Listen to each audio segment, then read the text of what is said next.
Hey y'all, I'm going to make for you today a recipe that my mom used to make for us growing up. And my dad died when I was young and she had to do the best she could, so we ate simply. That's why a lot of my recipes are simple things that don't take a lot of ingredients or time. And this was one recipe that we really enjoyed, so I hope you do too.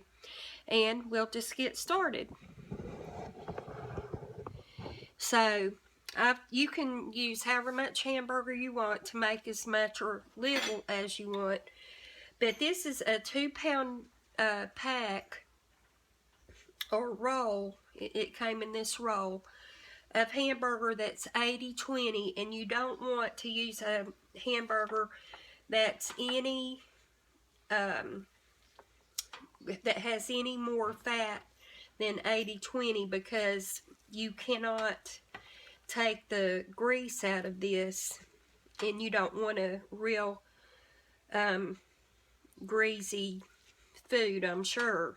So what I'm doing, and you do it however you want to, but I'm just kind of dividing this up because I'm making balls out of it, and they'll probably be about the size of a golf ball. I don't do a whole lot to them. I've got a container or a pan there that I'm putting these in when I roll them up.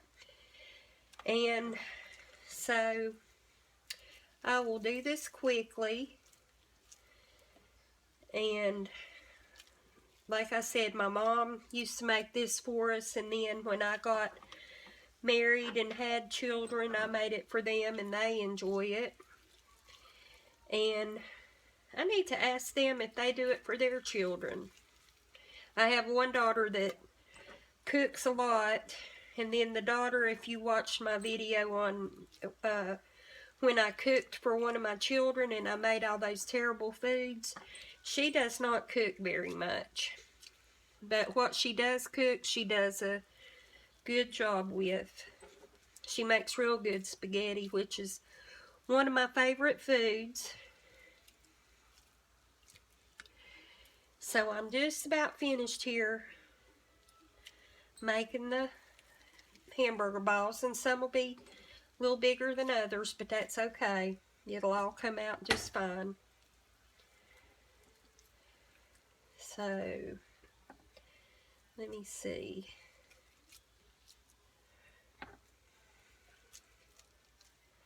There. And I got, let's see, 1, 2, 3, 4, 5. I got 15 hamburger balls out of this, but it really doesn't matter how many you get. If you want to make them bigger, you do that, or smaller, just whatever you want to do. But like I said, see, that's 80-20. And if you don't want a lot of grease, don't buy anything with any more fat in it than 80-20. I'm going to rinse my hands here.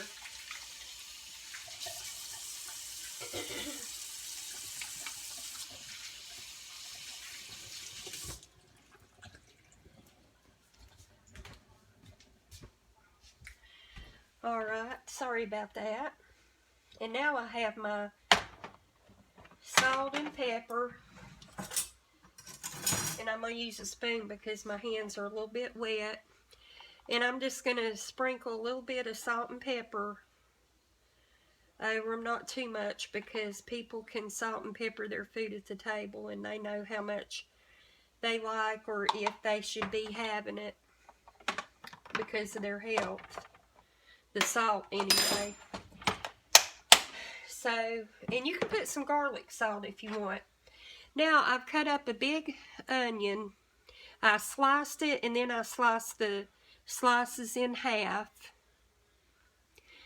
And what I'm going to do is just put them over the onion. And I'm just going to leave them in big pieces.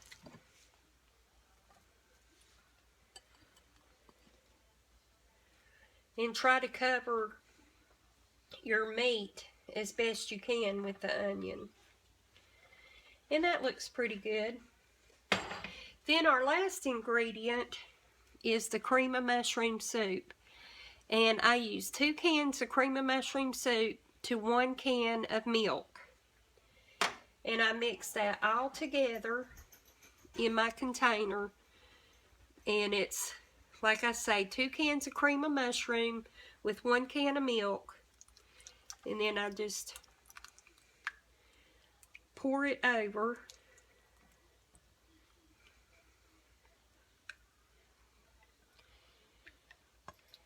And I like to get every drop. And just spread it out a little bit if you need to. Then you cover this, bake it on 400 degrees for probably about 45 minutes until your hamburger is good and done. And then it will be finished cooking, and I'm going to serve mine over mashed potatoes. It's a real good broth, but as you can see, you can't take the grease out of the dish, so that's why I say don't use a real fatty meat. But anyway, when this is done, I'll come back and we'll have a taste test and see how it turned out. The hamburger balls are finished, and I'll let you see what they look like, and we'll take a taste of them. So this is them finished cooking about an hour at 400 covered. And I made some mashed potatoes, and I'll get some of those.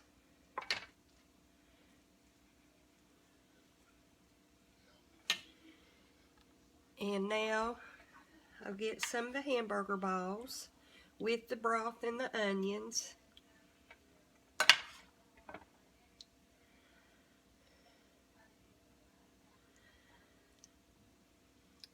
And there's what it looks like.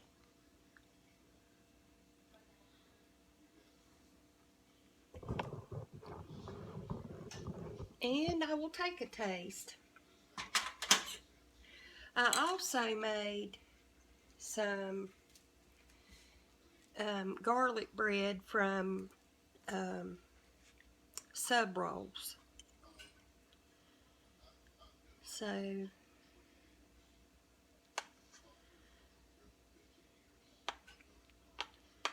I should have let it cool down before I got a bite.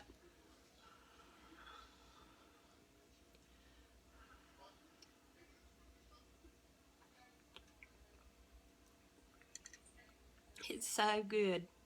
It's very filling, hearty dish, but it just has the best flavor.